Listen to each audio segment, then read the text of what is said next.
नमस्कार दोस्तों, आज का ताजा खबर। जिनपिंग को उसकी करने की सजा मिलनी शुरू हो गई है। चीन पर जहां दो तरफा मार पड़ रही है, स्थिति हाथ से निकलती जा रही है और हालात बेकाबू होते जा रहे हैं, तो वहीं जिनपिंग आए सामने और जिनपिंग ने अपने अधिकारियों को गुस्से में क्यों फटकारा, तो वहीं जिनपिंग का दूसरा चेहरा दुनिया के सामने उजागर हुआ, जो अब तक किसी ने नहीं देखा था।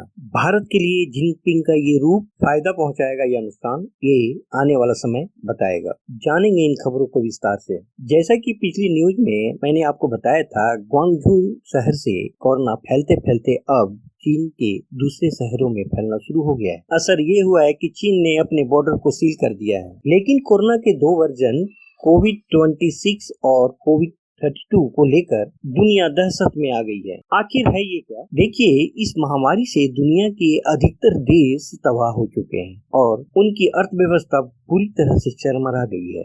इतने सारे किसी युद्ध में भी नहीं टूटी होगी जितनी कि इस कोरोना महामारी ने अर्थव्यवस्था को तबाह कर दिया है। तो वहीं भारत ने भी अपने समय में बहुत सारे कुछ झेले हैं, जैसे कि पाकिस्तान के साथ युद्ध, चीन के साथ युद्ध, बीच बीच में आतंकवादी हमला, कश्मीर पर हमला, ये सारी चीजें, कुछ प्राकृतिक आपदाएं। लेकिन अर्थव्यवस्था में इतने ज्यादा नुकसान नहीं हुआ था जितना ज्यादा नुकसान इस महामारी के दौरान हुई है। पर कोई कह दे कि ये महामारी खत्म होने वाली नहीं है, ये अलग अलग रूप में आती रहेगी, तो इसका मतलब हो जाता है कि दुनिया में धीरे धीरे सिर्फ और सिर्फ तबाही का ही मंजर रहेगा और कुछ भी नहीं रह जाएगा। किंतु कोरोना के रूप को लेकर दुनिया में बहुत बड़ी हलचल मची हुई है। दुनिया के एक्सपर्ट अब तक मान रहे हैं कि ये महामारी कैसे उत्पन्न हुई, क्या ये मानव निर्मित है या फिर किसी जानवर से पैदा हुई है या फिर किसी लैब में बनाई गई है। और जब तक ये चीज का पता नहीं लगाया जा सकता है, तब तक ये अलग अलग रूप में आता रहेगा और हम इसकी तोड़ नहीं निकाल पाएंगे।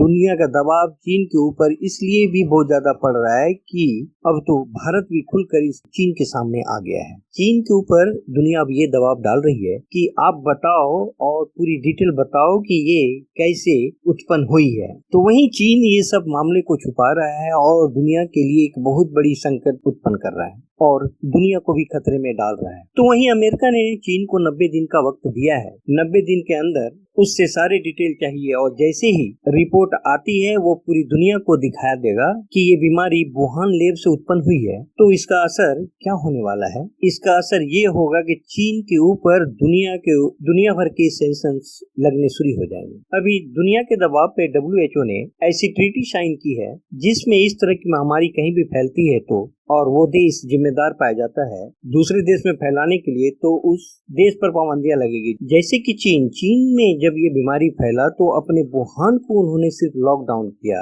लेकिन अंतर्राष्ट्रीय हवाई सेवा चालू रहने के कारण दूसरे देशों में ये बीमारी फैलना शुरू हो गई। यहीं से चीन के द्वारा खेल खेलना शुरू हो गया, क्योंकि चीन चाहता था कि ये बीमारी दूसरे देशों में भी फैले और वहाँ की अर्थव्यवस्था बुरी तरीके से चरमरा जाए, जिससे चीन की अर्थव्यवस्था की रफ्तार और तेज हो जाएगी। लेकिन ऐसा होने से रहा। तो आइए बात करते हैं चीन में तबाही का मंजर किस हालत तक पहुंच चुका है। आपको बता दें, कोविड-26 और कोविड-32 है क्या, तो जानिए। 2026 में भी महामारी का विकराल रूप देखने को मिलेगा और 2032 में भी, अगर हमें सही जानकारी नहीं मिलती है तो कि ये कैसे आया और इसकी उत्पत्ति किसके द्वारा किया गया है या फिर इसकी उत्पत्ति कैसे हुई है, तब तक इसका तोड़ हम नहीं बना सकते हैं। बात चीन की दहशत की करें तो चीन के अंदर इस समय जितनी भी सीमा है चीन के चारों ओर से सील कर दिया गया है। न तो कोई बाहरी टूरिस्ट अंदर जा सकते हैं, न ही अंदर गए हुए लोग वापस बाहर आ सकते हैं। बॉर्डर सील होने से ऐसा नहीं कि चीन को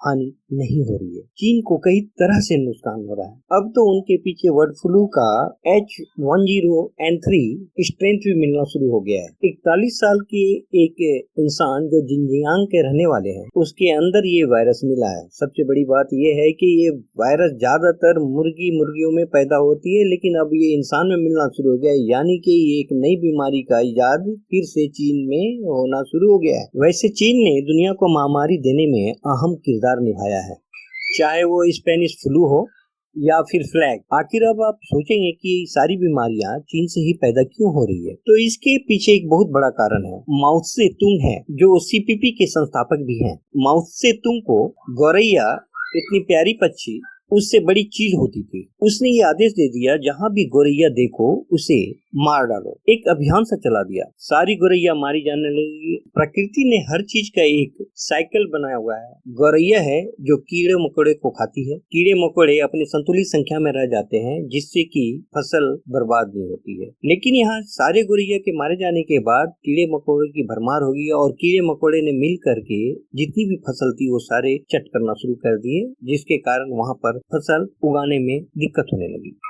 और वो सारा चक्र माओ त्से-तुंग ने बिगाड़ दिया। तो वहीं जमीनें बंजर होनी शुरू हो गई और फसल पैदा होना बंद हो गया। इसी बीच उसे समझ में नहीं आने लगा कि भड़की हुई जनता को कैसे कंट्रोल किया जाए। इसी बीच उन्होंने दूसरे देशों पर हमला शुरू कर दिया। तो वहीं दूसरी तरफ अपनी जनता को ये आदेश दे दिया कि जो भी मिले उसी को खाना शुरू कर दो, जिसमें कीड़े मकोड़े, पंछी, कुत्ते, बिल्ली, जानवर जो भी मिले उसे खाना शुरू कर दो। तब से चीन में कुत्ते, बिल्ली, कीड़े मकोड़े, जानवर, पशु पक्षी जो भी चीज मिलते हैं उसे वो लोग बेझिझक खाना शुरू कर देते हैं। तो उनके शरीर से इनके शरीर में अलग अलग तरह की बीमारियां आना शुरू हो गई, जो इन्होंने पूरी दुनिया को बांटना शुरू कर दिया। चीन के अंदर खुद हालात बद से बदतर होते जा रहे हैं, जिसके बाद जिनपिंग ने दुनिया को एक अलग ही रूप दिखाया है। अब तक जिनपिंग एक कठोर तानाशाह के रूप में जाने जाते हैं, लेकिन जिनपिंग अब ये कहा है अपने चाइनीज अफसरों को कि ऐसा करो कि दुनिया भर में अपने लिए विश्वास और आदर का सम्मान बनाओ। इसकी इमेज बहुत ही खराब हो गई है। हमारे लिए कूटनीति करना बहुत ही मुश्किल हो गया है। दरअसल सीसीपी के 100वें जन्मदिन पर शी जिनपिंग ने एक अपना अलग ही रूप पूरी दुनिया को दिखाया। शी जिनपिंग ने कहा, सोमवार को दोस्त बनाओ, ऐसे लोगों का दोस्त बनाओ जो चीन का पहले से दोस्त हो, और जो दोस्त नहीं है उन्हें भी दोस्त बनाओ, और अपनी भाषा पर कंट्रोल करते हुए विनम्रता के साथ इन सारे लोगों का दिल जीतना शुरू कर दो। ये सारे शब्द बोलने वाले जिनपिंग वो हैं जिन्होंने वुल्फ वॉरियर डिप्लोमेसी लाई थी, यानी कि अपने आप को आक्रामक बना दो। पर अब बिल्कुल रोने के कगार पर पहुंच गए जिनपिंग, क्योंकि चीन अंदर से बिल्कुल टूट गया है और बिखर चुका है। चीन की न तो इमेज खराब हो रही है, अब तो वो दूसरे देशों के पास आने जाने के लिए भी मोहताज हो जाएगा, क्योंकि अब चाह रहा है चीन कि अब उसकी छवि ठीक हो, जिसके कारण जिनपिंग सीधे सामने आ रहे हैं, जिसे चीनी जनता भी मानने शुरू हो गई है कि उनकी नीतियां बिल्कुल ही गलत है। वैसे आपको क्या लगता है, क्या चीन पर अब कोई विश्वास करेगा? कमेंट करके अपनी राय जरूर बताएं। जल्द मिलते हैं अगले वीडियो में नए खबर के साथ। नमस्कार।